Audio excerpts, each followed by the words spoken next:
இப்போ அமெரிக்கா என்ன ஒரு உலக போலீஸ்காரம்பாங்க, உலக ரவுடிம்பாங்க. இது வந்து பேட்டை ரவுடிகளாக உங்களுக்கு 2 பேர் நமக்கு தெரியுறாங்க கண்ணுக்கு. ஒன்று புட்டின், இன்னொன்று ட்ரம்ப். என் மனசில் பட்டுச்சு, நாம் இப்போ அவங்க தாக்கலைன்னா அவங்க நம்மளை தாக்கிடுவாங்கன்ட்டு எனக்கு தோணுச்சு, அதனால தாக்குனேன் அப்படின்றார். உண்மை என்னன்னா, உங்ககிட்ட இருந்து வரக்கூடிய ஷஹாப்ன்ட்டு ஒரு எரிவிசை ஏவுகணை, அது வந்து இஸ்ரேல் வரைக்கும் போகும், வளைகுடா நாடுகளுக்கு அதுதான் போகுது. அது வந்து $15,000-20,000 தான். அதை தடுக்கிறதுக்கு இவங்க வந்துட்டு $40 லட்சம் செலவு பண்ணி அதை தடுக்க வேண்டியிருக்கு. ஈரானை பொறுத்தவரையில் ரொம்ப மலிவான அதனுடைய ட்ரோன், மலிவான அதனுடைய ஏவுகணைகளை வைத்து மிக செலவு மிக்க, மிக விலை உயர்ந்த எதிரியினுடைய இராணுவ தளவாடங்களை அதால் தகர்க்க முடியுது. 59% அமெரிக்கர்கள் இந்த போருக்கு எதிர்ப்பு என்று கருத்து கணிப்புகள் தெரிவிக்கின்றன. உங்கள் அபிமான தங்கமயில் வாடிக்கையாளர்களுக்கு வழங்குகிறது நன்றி விழா சிறப்பு சலுகை. தங்கம் வாங்க, தங்கமயிலுக்கு வாங்க. விட நேயர்களுக்கு வணக்கம். ஐக்கிய நாடுகள் சபையின் அரசியல் துறையினுடைய முன்னாள் மூத்த அதிகாரியும் அரசியல் திறனாய்வாளருமான திரு இரா கண்ணன் அவர்கள் நம்முடன் இருக்கிறார். ஈரான் போர் குறித்து அவருடன் உரையாடலாம். வணக்கம் சார். வணக்கம் பழனியப்பன். அமெரிக்காவும் இஸ்ரேலும் சேர்ந்து ஈரானை தாக்குதல் நடத்தி அந்த நாட்டினுடைய உச்ச தலைவர் கமேனியை படுகொலை செஞ்சுருக்காங்க. அதுக்கு ஈரான் வந்து பதிலடி கொடுத்துட்டு வருது. அமெரிக்க நிலைகள் மீது தொடர்ந்து தாக்குதல் நடக்குது. அமெரிக்காவும் இஸ்ரேலும் கூட தாக்குதல் நடத்திட்டு வராங்க. இப்போ அங்கே என்ன நடந்துகிட்டு இருக்கு, யாருடைய கை ஓங்கி இருக்கு, யாருக்கு வந்து சேதாரம் ஏற்பட்டிருக்கு, என்ன நடக்குதுங்க? இது இன்னைக்கு 6வது நாளான போர். இந்த போர் தொடங்கி இந்த 6 நாட்களில் 2000க்கு அதிகமான இடங்களை தாக்கியிருக்கிறதா அமெரிக்க தரப்பு சொல்லியிருக்கு. இஸ்ரேலும் மும்முரமாக பல இடங்களை தாக்கிட்டு இருக்காங்க. அதில் ஒரு 1000 பேர் அளவில் இறந்திருப்பாங்க ஈரான்லன்ட்டு கணக்கிடுறாங்க. அமெரிக்க தரப்பிலிருந்து குவைத்தில் இருக்க அமெரிக்க தளத்தில் இருந்த ஒரு 6 இராணுவ வீரர்கள் இறந்துட்டாங்க ஈரானுடைய தாக்குதலில். அப்புறம் சில அப்பாவி மக்கள் வளைகுடா நாடுகளில் அந்த தாக்குதலுக்கு பிறகு விழுந்த இடிபாடுகளின் தாக்கத்தினால இறந்தவர்களும் இருக்கார்கள். போர் மும்முரமாக நடந்துட்டுருக்கு. நீங்கள் கேட்டீங்க யாருடைய கை ஓங்கி இருக்குன்ட்டு. உலகத்தினுடைய ஒரே வல்லரசு அமெரிக்கா, மத்திய கிழக்கில் ஒரு பெரிய சக்தி இஸ்ரேல். இவர்கள் இருவரும் சேர்ந்து ஒரு நாட்டை தாக்கிட்டு இருக்காங்க. அதனால் அவங்க கை தான் ஓங்கி இருக்கும். ஆனால் 2 நாள் முன்னாடி ட்ரம்ப்பே சொன்னார், இவங்க இந்த வளைகுடா நாடுகளில் இந்த மாதிரியான தாக்குதலை பண்ணுவாங்க அப்படின்றத நான் பெருசாக எதிர்பார்க்கலை அப்படின்ற மாதிரி சொன்னார். ஏன்னா அமெரிக்க தளங்களை தாக்குவாங்கன்றது தெரியும். ஆனால் அமெரிக்க தளங்கள் தவிர வேறு சில இடங்கள்லையும் இந்த தாக்குதல்கள் நடந்திருக்கு. அது திட்டமிட்டு நடந்ததா, தவறுதலாக நடந்ததா அப்படின்றது தெரியல. இன்னைக்கு அசர்பைஜானில் ஒரு ஏவுகணை போய் விழுந்திருக்கு. நேற்று துருக்கியினுடைய வான்வெளிக்கு ஒரு ஏவுகணை போய் அந்த ஏவுகணையை அவர்கள் சுட்டு வீழ்த்திட்டாங்க நேட்டோ துருப்புக்கள். துருக்கி வந்து நேட்டோ நாடுகளில் ஒரு நாடு.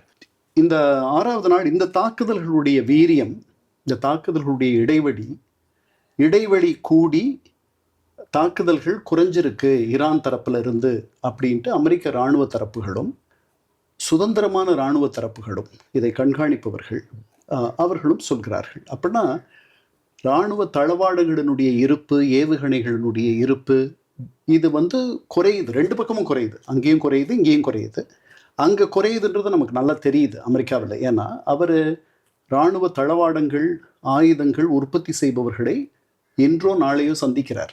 ஏன்னா இந்த இந்த இந்த இன்டர்செப்டர்ஸ்ன்னு சொல்கிறாங்க. இந்த இன்டர்செப்டர்ஸ்னால் தடுப்பான்கள். இவங்க அனுப்புகிற எரிவிசை ஏவுகணை, இந்த பெலிஸ்டிக் மிசைல்ஸை தடுக்கிற, அது ஒவ்வொன்றும் $4 மில்லியன் என்னமோ. இவங்க அனுப்புகிற ஒவ்வொரு சாதாரண ஏவுகணை அல்லது ட்ரோன் இது $15,000-20,000. அதனால் இது வந்து ஒரு ஏசிமெட்ரின்னு சொல்லுவாங்க, ஒரு சமமில்லாத ஒரு போர். இந்த போரில் அமெரிக்கா ஒரு பெரிய அசுர சக்தி. அதை எதிர்த்து இது ஒரு சின்ன சக்தி. இந்த சக்தி போரிட்டு இருக்கு.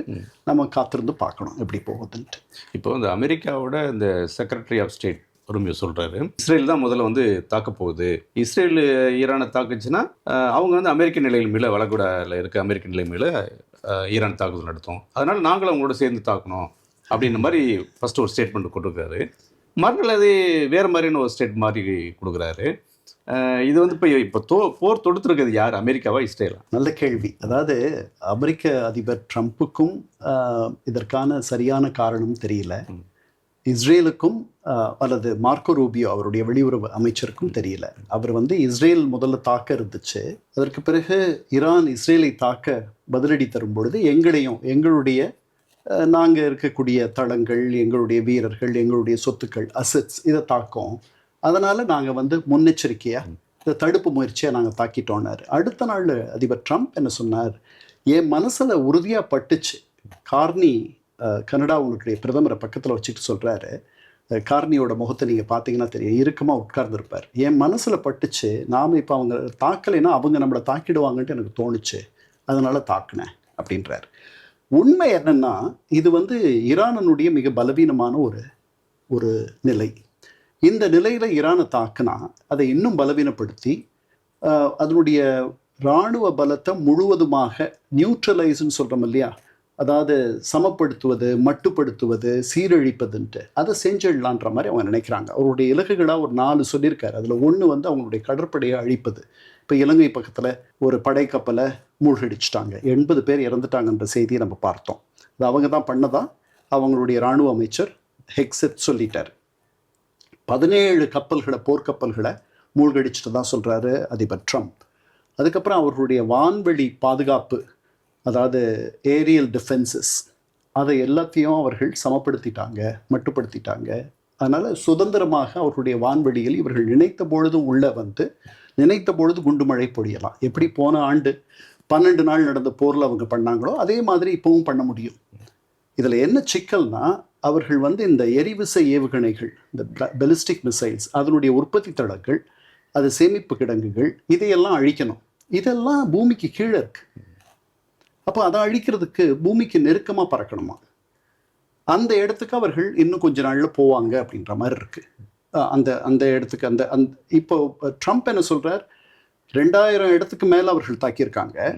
நாங்கள் நினைச்சதை விட வேகமாக அழிவை ஏற்படுத்திட்டு இருக்கோம். 4-5 வாரங்கள் இந்த போர் தொடர்ந்து நடக்கும். அதற்கு உரிய தளவாடங்கள் எங்ககிட்ட இருக்குது, ஆயுதங்கள் இருக்குது. அதை மீறி இதை தொடர்ந்து நடத்துறதுக்கும் எங்களுக்கு வலிமை இருக்குன்னு சொல்கிறார். நான் நினைக்கிறேன் அது வந்து வெறும் சவடால் பேச்சுன்னு தோணுது எனக்கு. 2 தரப்புலையும் அந்த மாதிரி எதுவும் இல்லைன்னு தான் நான் நினைக்கிறேன். ஒரு இன்டர்செப்டர் தயார் பண்ணுறதுக்கு இவ்வளவு பணமாகும்னு சொன்னேன். ஒரு மாதத்துக்கு 100 தான் தயார் பண்ண முடியுமா, அல்லது இவ்வளவு நாள் அப்படி தான் பண்ணியிருக்காங்க. அதனால் இது எவ்வளோ வேகமாக ஏன்னா அவர்களுக்கு பெரிய சிக்கலாக இருக்கிறது, இவங்ககிட்டேருந்து வரக்கூடிய ஷஹாப்ன்ட்டு ஒரு எரிவிசை ஏவுகணை. அது வந்து இஸ்ரேல் வரைக்கும் போகும், வளைகுடா நாடுகளுக்கு அதுதான் போகுது. அது வந்து $15,000-20,000 தான். அதை தடுக்கிறதுக்கு இவங்க வந்துட்டு $40 லட்சம் செலவு பண்ணி அதை தடுக்க வேண்டியிருக்கு. அதனால் இது வந்து ஒரு ஈரானை பொறுத்தவரையில் ஒரு பலமான எதிரியோட, 2 பலமான எதிரிகளோட அது தனியாக சண்டை போடுது. அதனால் இது ஒரு ஏசிமெட்ரிக்கல், சமமில்லாத வார்.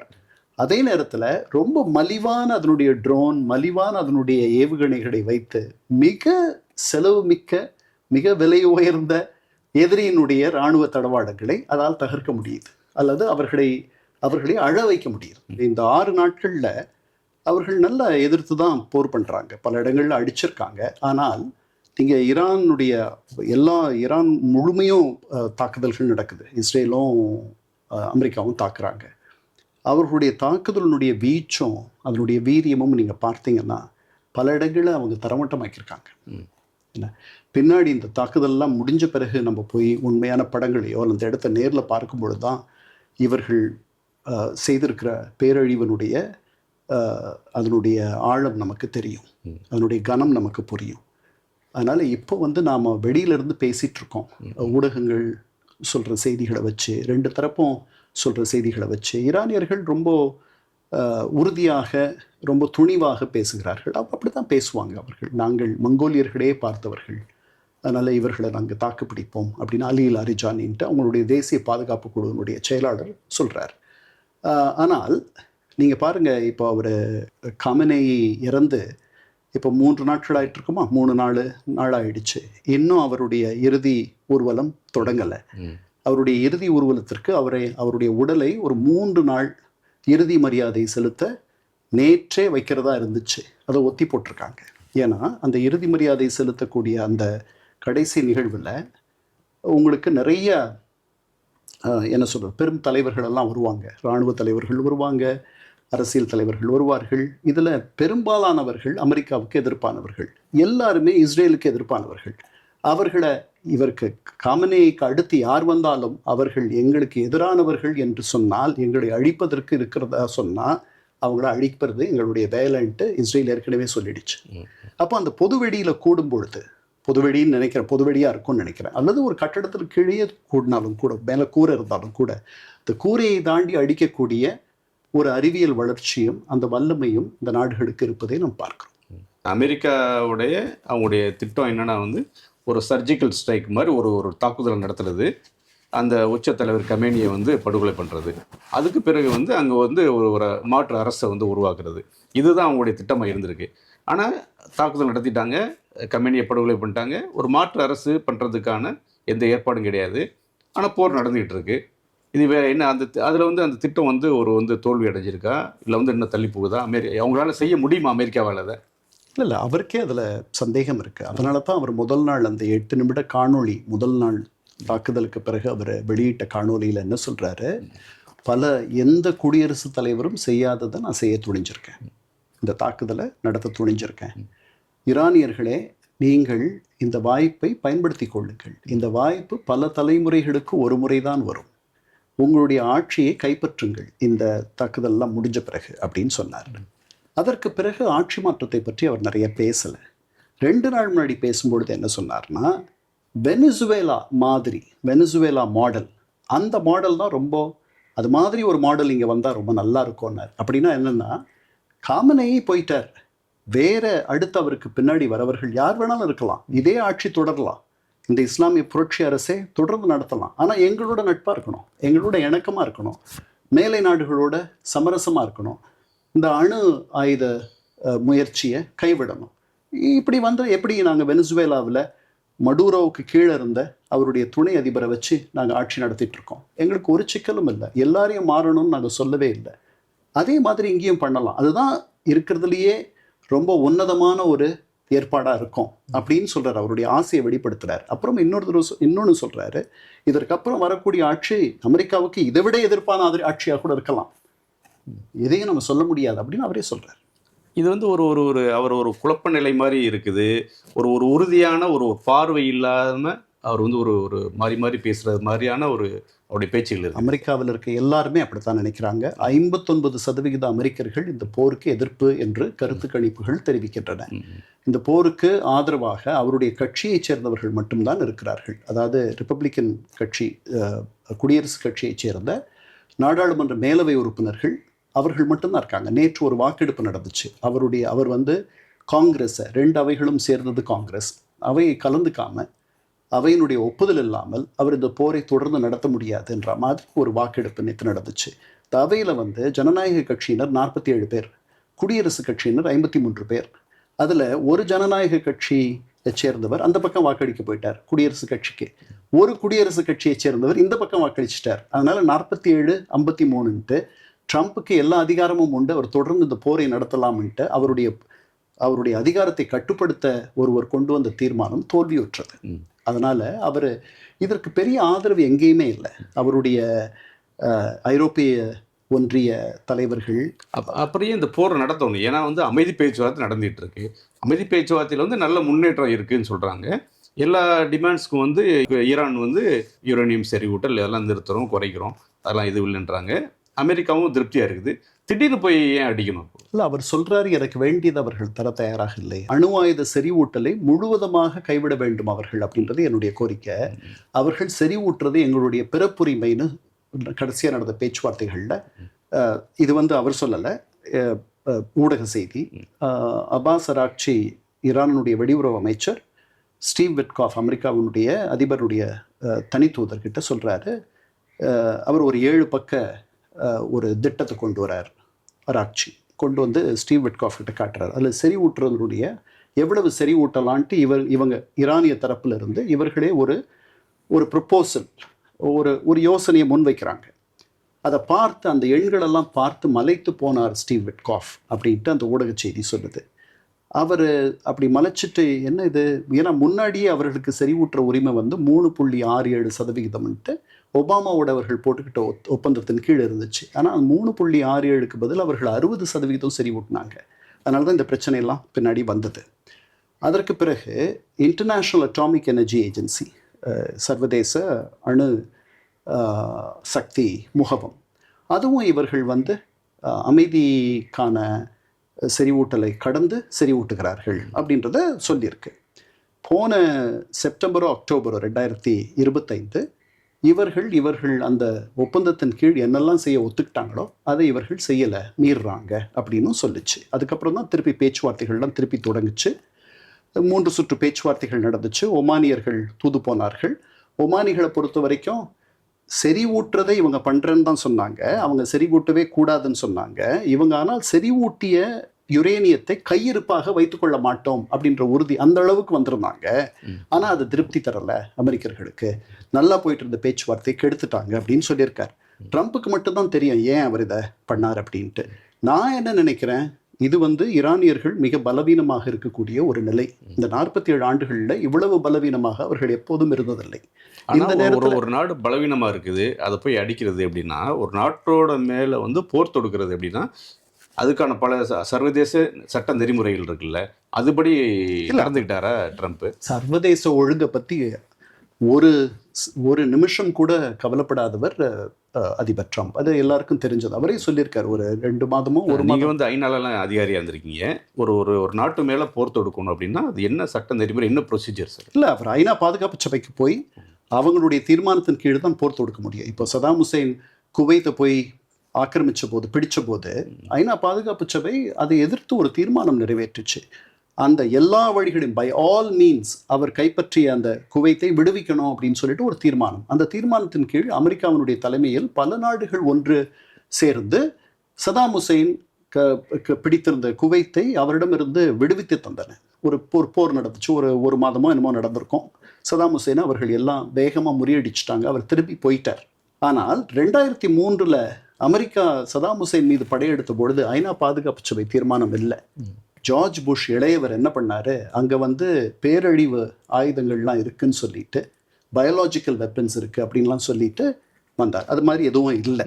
அதனால் இதுவும் ஐநா பாதுகாப்பு சபைக்கு வெளியே பல பேருடைய அதிருப்தியிலையும் பல பேருடைய கசப்புக்கும் மத்தியில் தான் இது நடக்குது. இதை நடக்கிறதுக்கு நான் என்ன காரணம்ட்டு நான் என்ன நினைக்கிறேன்னு சொல்கிறேன். அவரே சொல்லியிருக்கார், death to America, death to Israel, death to அமெரிக்கான்ட்டு 47 ஆண்டுகளாக ஈரானுடைய தெருக்களில் எல்லா பேரணிகளிலும் ஒலிக்கும். அமெரிக்காவுடைய நண்பர்கள் கிடையாது ஈரானுடைய அரசு. அமெரிக்க பல சாவுகளுக்கு அவர்கள் காரணமாக இருந்திருக்கிறார்கள்னு ட்ரம்ப் சொல்கிறார். இந்த காரணங்களால் என்னுடைய எதிரி என்னைக்கு இவரை விட்டு வச்சாலும் எனக்கு ஆபத்து அப்படின்னு நினைக்கிறாரு. இது ரொம்ப மிக பலவீனமான தருணம். இதை இந்த நேரத்தில் முடிக்கலைன்னா இவர்கள் ஒரு அணுசக்தியாக மாறிட்டாங்கன்னா வடகொரியா மாதிரி இவர்களை தொட முடியாத இடத்துக்கு போயிடுவாங்க. ஐநா மற்ற பொதுவான அமைப்புகள் வந்து ஒரு நெறிமுறை வகுத்து வச்சிருக்கிறாங்க. ஒரு நாட்டு மேலே வந்து எப்படி போர் தொடுக்கணும்னா அதை ஃபாலோ பண்ணி தானே, அதோடைய பின்பற்றி தானே, அந்த நெறிமுறை பின்பற்றி தானே. நான் நீங்கள் சொல்கிறது முழுமையாக ஒத்துக்கிறேன், எல்லாரும் ஒத்துக்கிறோம். ஆனால் அதனால இப்போ இடதுசாரிகளோ மற்ற எல்லாம் வந்து இப்போ அமெரிக்காவை என்ன ஒரு விமர்சனம், ஒரு கடுமையான வார்த்தையில் பண்ணுவாங்க. உலக போலீஸ்காரம்பாங்க, உலக ரவுடிம்பாங்க. அது வந்து இந்த மாதிரி ட்ரம்ப் மாதிரியான ஒரு வந்து ஆட்டிடியூட் இருக்குல்ல, ஒரு நாட்டை இன்னொரு அதிபரை போய் அடிச்சு தூக்கிட்டு வர்றது, இன்னொரு நாட்டு தலைவரை போய் கொள்றது. இப்போ அந்த விமர்சனம் வந்து கரெக்டாக தானே இருக்கு இப்போ ட்ரம்ப் நடந்துக்கிறது. ரொம்ப சரியானது. அவர்கள் அதே மாதிரி புட்டினையும் விமர்சனம் பண்ணால் சரியா இருக்கும். 2 பேரையும் ஒரே மாதிரி தான் நம்ம பார்க்கணும். ஏன்னா 2 பேர் பண்ணுறதும் சரியில்லை. 2 பேரும் வேலையே பயிர மேய்கிறாங்க இல்லையா? ஏன்னா அவர் வந்து யுக்ரைன் உள்ள அத்துமீறி படையெடுத்து போய் யுக்ரைனில் 5ல் 1 பங்கை பிடிச்சு வச்சிருக்கார். அவரும் வந்து ஐநா பாதுகாப்பு சபைக்கெல்லாம் போய் ஒன்று தீர்மானமெல்லாம் வாங்கிட்டு வந்து அதனால் பண்ணலை. அதனால் அதனால் இது வந்து பேட்டை ரவுடிகளாக உங்களுக்கு 2 பேர் நமக்கு தெரிகிறாங்க கண்ணுக்கு. ஒன்று புட்டின், இன்னொன்று ட்ரம்ப். அவர் அடிக்கடி அது புட்டின் வந்து பேசுவதே இல்லை. அவர் என்ன நினைக்கிறார், என்ன ஒன்றும் தெரியறதில்ல. ஒவ்வொரு நாளும் அவர் தூங்காத நேரம் தவிர மீதி எல்லா நேரமும் பேசி கொண்டிருப்பவர் ட்ரம்ப். அதனால் உங்கள் கண்ணில் அவர் நல்லா படுறாரு. அதனால் நாம் எல்லாம் சேர்ந்து அவரை குறை சொல்கிறோம். என்ன இப்படி அவர் நினச்சதெல்லாம் சொல்கிறார். ஒரு 90 பங்கு சொல்லிடுறார் அவர் மனசில் என்ன நினச்சாலும் இல்லையா? ஸோ அதனால் இது வந்து ஒரு சர்வதேச ஒழுங்கு, இன்டர்நேஷ்னல் ஆர்டருக்கு ஒரு மிக துன்பமான ஒரு நேரம். இது எந்த சட்ட விதிகளுக்கும் எந்த தார்மீக விதிகளுக்கும் கட்டுப்பட்டதே இல்லை. அவரே சொல்றாரு, ஒரு 1.5 மாசம் முன்னாடி அவர் சொல்றாரு, என்னை கட்டுப்படுத்தக்கூடியது மை ஓன் மைண்ட், என்னுடைய மனம், மை ஓன் மொராலிட்டி, என்னுடைய தார்மீக நெறி.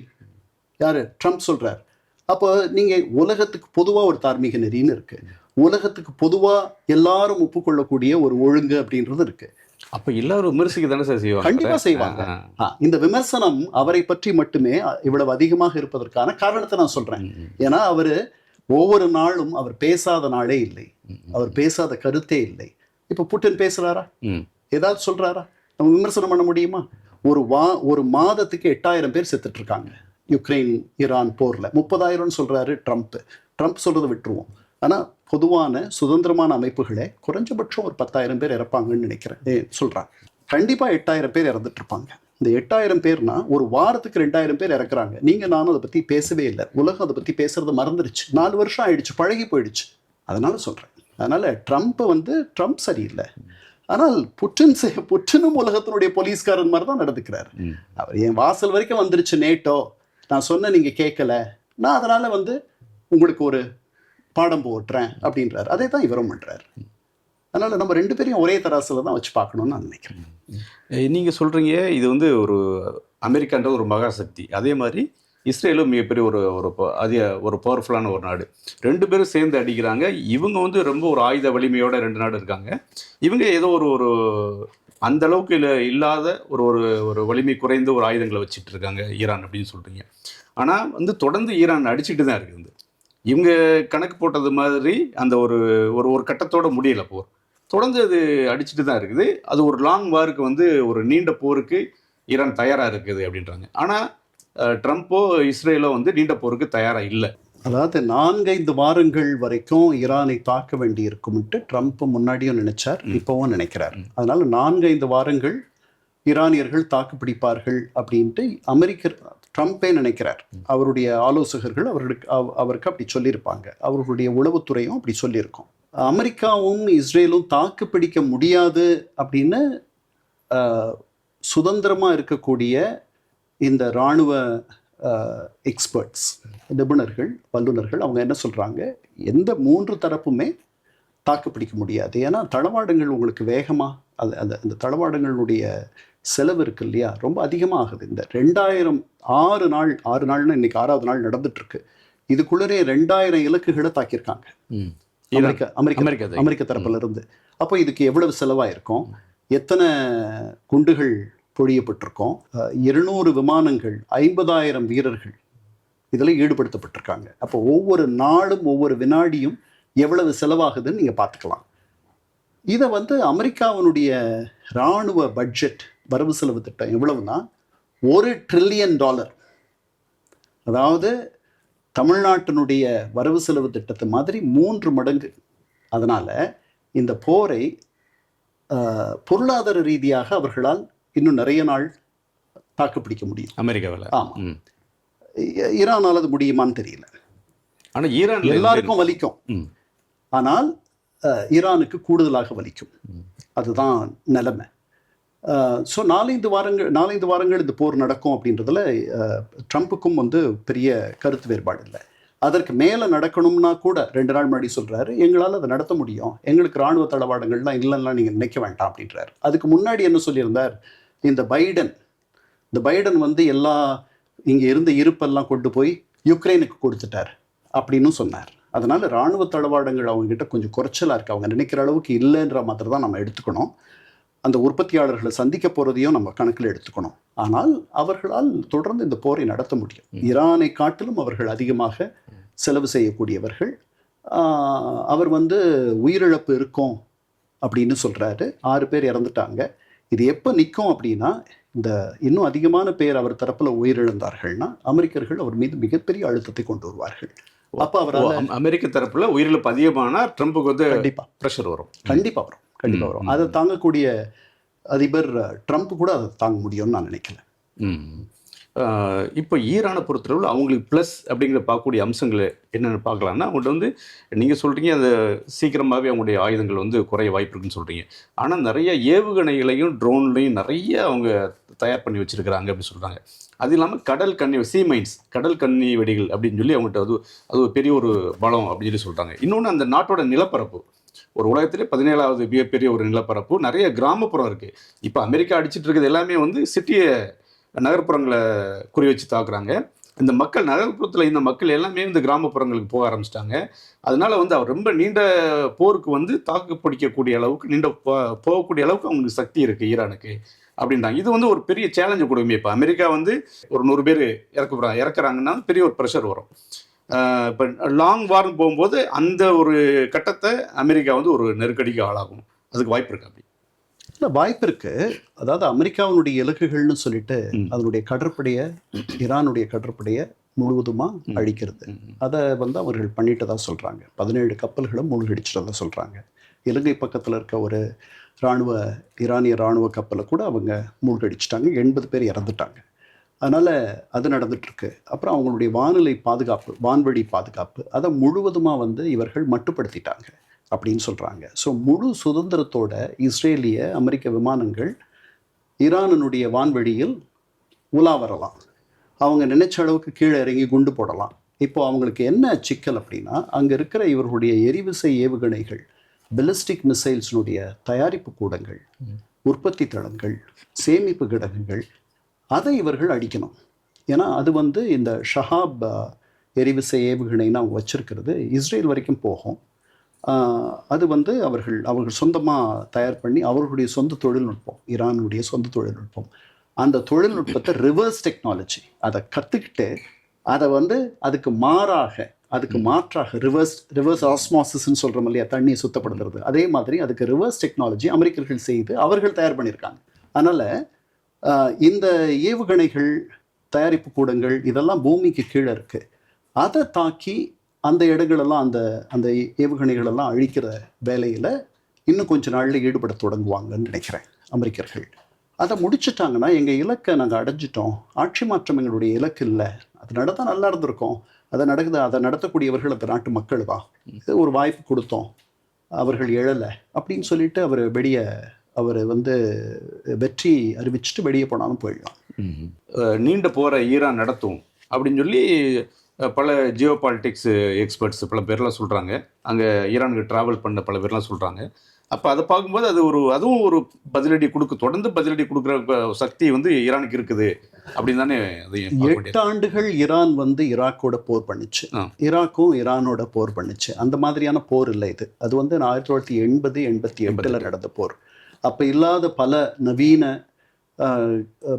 ஆயுதங்கள், பல நவீன இராணுவ ட்ரோன்ஸ், 80களெல்லாம் ட்ரோன் இருந்துச்சான்னு எனக்கு தெரியாது. இப்போ ட்ரோன்ஸ் இருக்குது. ட்ரோன்ஸ்லேயே நீங்கள் அன்மேன்டு ஏர்க்ராஃப்ட், நீங்கள் மனிதர்களை அனுப்பாமையே வெறும் ஒரு விசையை அழுத்தி ஆர்டிஃபிஷியல் இன்டெலிஜென்ஸில் நீங்கள் வந்து போர் செய்யலாம். அந்த அளவுக்கு செய்யக்கூடிய அளவுக்கெல்லாம் திறன் வந்துருச்சு.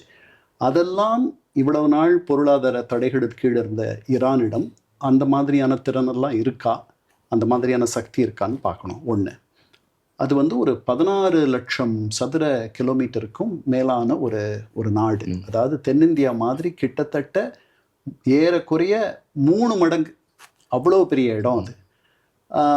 அதனால் அதை வந்து தாக்குறது என்பது வந்து அவ்வளவு எளிதல்ல. இவங்களுடைய ஆமாம், எளிதல்ல. ஆனால் அவர்களுடைய இலக்கு வந்து ஈரானுடைய இராணுவ தலைமையகம், அதுக்கப்புறம் அவர்களுடைய மற்ற நுண்ணறிவு தலைமையகம், இந்த மாதிரி முக்கியமான அவர்களுடைய இராணுவ அமைப்புகள், அதை பாதுகாப்பு அமைப்புகள், பாதுகாப்பு கருவிகள், பாதுகாப்பு நுண்ணறிவு சாதனங்கள், இந்த மாதிரி அவர்களை ஆங்கிலத்தில் சொல்வதுன்னா டீக்ரேட் பண்ணுறது, அவர்களை அந்த சக்தியை, அந்த ஆற்றலை முழுவதுமாக சீரழிப்பது. அதை அவர்களால் அமெரிக்கர்கள் பண்ணிடுவாங்க, ஒரு அளவுக்கு பண்ணிடுவாங்கன்ற மாதிரி தான் பொதுவாக நிபுணர்கள் சொல்லுகிறார்கள். அதுக்கு நிறையா அவர்கள் ஒரு பெரிய விலை கொடுத்து தான் பண்ண போகிறாங்க. அந்த விலையை கொடுக்க தயாராக இருப்பாங்க. இப்போ ஈரான் தொடர்ந்து அவர்கள் நிறுத்திட்டா கூட தொடர்ந்து நடத்துறதுக்கு வாய்ப்பு இருக்கா அப்படின்னா இருக்குது. ஆனால் எங்கே போய் அமெரிக்காவது தாக்கம்? வளைகுடா நாடுகளில் இருக்கக்கூடிய அமெரிக்க தளங்களை தான் தாக்கணும். அந்த தாக்குதலை இந்த 5-6 நாளில் நம்ம பார்த்துட்டோம். அது எல்லா நேரமும் அமெரிக்க தளங்களை மட்டும் தாக்கலை.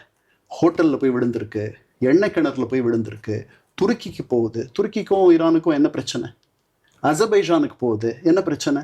அந்த மாதிரி தொடர்ந்து நடக்குமானால் வளைகுடா நாடுகளில் இருக்கக்கூடிய அரபுகள் அவர்களுடைய எதிர்ப்பை சம்பாதிக்க வேண்டியிருக்கும்ல. அமெரிக்கா நிறுத்திடுதுன்னு வச்சுக்குவோம், 10-15 நாளில் எங்களுக்கு வேண்டிய இலக்குகள் எல்லாம் நாங்கள் அடைஞ்சிட்டோம், ஆட்சி மாற்றம் தவிர இனிமேல் ஈரான் ஒரு 10-20-30 ஆண்டுகளுக்கு தலை தூக்கவே முடியாது. பெரிய ஆபத்து என்பது மறைஞ்சு போச்சு. என்னுடைய குடியரசுத் தலைவராக நான் இருந்த இந்த காலகட்டத்தில் இதை நான் சாதிச்சிட்டேன் அப்படின்னு சொல்லிட்டு அவர் வெற்றி அறிவிச்சிடுறாருன்னு வச்சுக்குவோம். சரிதானா? அதுக்கப்புறம் ஈரான் எப்படி தொடர்ந்து, அதுக்கு பிறகும் ஈரான் தொடர்ந்து இதை நடத்தும் பட்சத்தில் எங்க அவங்க அமெரிக்காவை தாக்குவாங்கன்னு நான் சொல்றேன். அவங்க தாக்கக்கூடிய இடங்கள் வளைகுடா நாடுகள்ல இருக்க அமெரிக்க சொத்துக்கள், அமெரிக்க வீரர்கள், அமெரிக்க தளங்கள் தான். வேற எங்க தாக்க முடியும்? 11,500 கிலோமீட்டர் தள்ளி இருக்கு அமெரிக்கா. அதனால இது அத்தோட முடிஞ்சிரும்னு எனக்கு தோணுது. இப்போ இந்த வளைகுடா நாடுகள்லாம் வந்து அமெரிக்கா ஆதரவு, அமெரிக்கா சார்ந்து இருக்கு. அதனால தான் வந்து இராணுவ தளங்கள்லாம் அமெரிக்கா கொண்டு வச்சிருக்குது. இப்போ ஈரான் அடிக்கும்போது அமெரிக்காவால் தான் நமக்கு இந்த ஒரு பாதிப்பு வருது அப்படின்னு அந்த நாடுகள் நினைக்கலையா? இல்லை, அப்படி நினைக்கல. ஏன்னா இவ்வளவு நாள் அவர்களுடைய அதாவது ஈரானுக்கும் இந்த வளைகுடா நாடுகளுக்கும் ஒரு தீராத கருத்தியல் பகை எப்பவும் உண்டு. ஈரான் வந்து ஷியா இஸ்லாமிய உலகத்தினுடைய தலைவர். சவுதி அரேபியா வந்து சன்னி இஸ்லாமிய நாடுகளுடைய தலைவர். வளைகுடா நாடுகள் அத்தனை பேரும் பொதுவாக பெரும்பாலும் சன்னி இஸ்லாமிய நாடுகள், பஹ்ரைன் தவிர எனக்கு தெரிஞ்சு, அவர்கள் எல்லாரும் எங்களுக்கு ஒரு தகராறும் இல்லையே அப்படித்தான் சொல்லியிருக்காங்க. அவங்க கூட்டறிக்கை விட்டுருக்காங்க. எங்களுக்கும் உங்களுக்கும் என்ன பிரச்சனை, எங்களை நீங்க தாக்க வேண்டிய அவசியம் இல்லை. அமெரிக்க தளங்களை மட்டுமே அவர்கள் தாக்கி சரியாக குறிப்பார்த்து அதை மட்டுமே அவர்கள் திருப்பி தாக்குறாங்கன்னா ஒரு அளவுக்கு மேல அவர்களுக்கு எந்த வருத்தமும் வந்திருக்காது. இந்த வளைகுடா நாடுகள்ல எந்த வீதியிலேயாவது இந்த போருக்கு எதிராக, அமெரிக்காவுக்கு எதிராக ஏதாவது பேரணி நீங்க பார்த்தீங்களா? அவர்கள் வந்து பாரம்பரிய நண்பர்கள். அவர்களுடைய பாதுகாப்பை அமெரிக்கர்கள் தான் உறுதி தருகிறார்கள். அதனால அவர்கள் ரொம்ப நெருக்கமான நண்பர்கள். இது வந்து ஒரு சன்னி இஸ்லாமிய உலகம், இது ஒரு ஷியா இஸ்லாமிய உலகம். அவர்களுக்குள் ஒரு பெரிய கருத்தியல் பிரிவும் பேதமும் ரொம்ப நாளா இருக்கு. அதனால அவர்கள் பெரிய நண்பர்கள்லாம் ஒன்றும் இல்லை. இப்போ ஆயுத தளவாடங்களில் ஈரானை விட அமெரிக்காவும் இஸ்ரேலும் ஒரு பலம் வாய்ந்த நாடுகளாக இருக்கலாம். ஆனால் ஒரு மன வலிமை அப்படின்னு பார்க்கும்போது ஈரான் நாட்டுக்கு வந்து இந்த அமெரிக்காவை இஸ்ரேலை விட மன வலிமை வந்து அதிகமாக வந்து ஈரானுக்கு இருக்குது. ஏன்னா வந்து எங்களுடைய தலைவரே வந்து படுகொலை பண்ணிட்டாங்க அப்படின்றது வந்து ஒரு ரிவெஞ்சும் சரி, நம்ம நாட்டை 2 நாடும் சேர்ந்து நம்மளை அடிக்கிறாங்க அப்படின்ற போது அவங்கள அந்த மன வலிமை வந்து அதிகமாக வந்து அதை வெளிப்படுத்தானே செய்யும். அது வந்து அப்போ அதுக்கு முன்னாடி அமெரிக்காவால் எப்படி நிற்க முடியும்? இல்லை, அவங்க அதாவது கடற்படையை ஏறக்குறைய முழுவதுமாக அழிச்சிட்டோன்ட்டு இப்போவே ட்ரம்ப் சொல்ல ஆரம்பிச்சிட்டார். ஆனால் அந்த கடல் கன்னி வெடி வந்து ஈரானில் இருக்குன்னு சொல்கிறாங்க, அது உண்மையா சார்? சி மைன்ஸ் இருக்கு. அவங்க வந்து அதை எங்கே அவங்க அதை நடுவாங்க அப்படின்னா, பிளான்ட் பண்ணுவாங்க அப்படின்னா, அது ஹார்முஸ் ஜலசந்தி இருக்கு இல்லையா, அது வழியாக தான் எல்லா எண்ணெய் போக்குவரத்து, எடுத்துகிட்டு போகிற கப்பல்கள் போக்குவரத்தெல்லாம் நடக்குது. நமக்கு வரக்கூடிய எண்ணெய் வரத்து கூட அது வழியாக தான் கிட்டத்தட்ட ஒரு 50% வருதுன்னு சொல்கிறாங்க.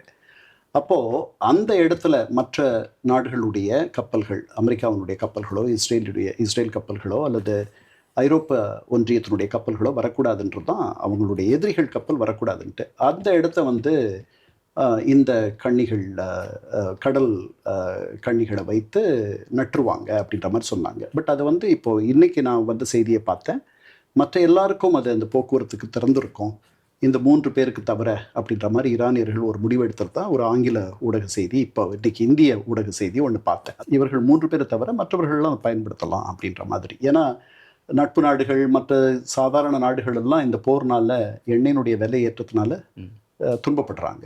அது வேண்டாமேன்ற மாதிரி நினைச்சவங்க அப்படி பண்றாங்களான்னு தெரியல. இராணுவ ரீதியாக அது வந்து ஒரு பெரிய வியூகமானு எனக்கு சரியா தெரியல. அதை மூடுறதுனால அமெரிக்கர்களை இன்னும் அதிகமாக இவர்கள் பதிலடி கொடுக்கலாம் அல்லது தாக்கு பிடிக்கலாம் அப்படின்ற மாதிரி இருந்தால் தான் அதை மூட போறாங்க. நீங்க சொன்னீங்க மனவலிமைன்ட்டு. அதாவது இராணுவ வீரர்கள் எல்லாருமே அவர்கள் இராணுவ ஒரு போரில் மரணமடைந்தால் அது வந்து வீர சொர்க்கம்ன்ட்டு நாம் உட்பட நினைக்கிறது உண்டு.